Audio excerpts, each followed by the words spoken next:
नांदेडमधून जिथे पत्नीच्या अनैतिक संबंधांना कंटाळून एका पतीने स्वतःला जाळून घेतल्याची हृदयद्रावक घटना घडली आहे। या गंभीर भाजलेल्या पतीचा दुर्दैवी मृत्यू झालाय।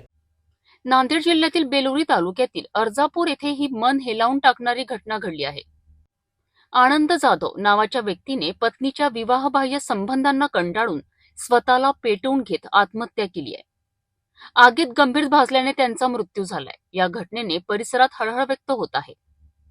कुंडलवाडी पोलिसांनी या प्रकरणी तात्काळ कारवाई करत आनंदा जाधव यांच्या पत्नीला आणि तिच्या प्रियकराला अटक केली आहे।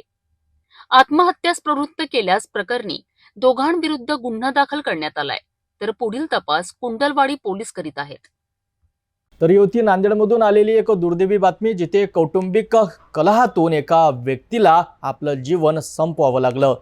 या घटनेने समाजात अनेक प्रश्न निर्माण झाले आहेत। पुढील अपडेटसाठी पाहत रहा सिटी न्यूज।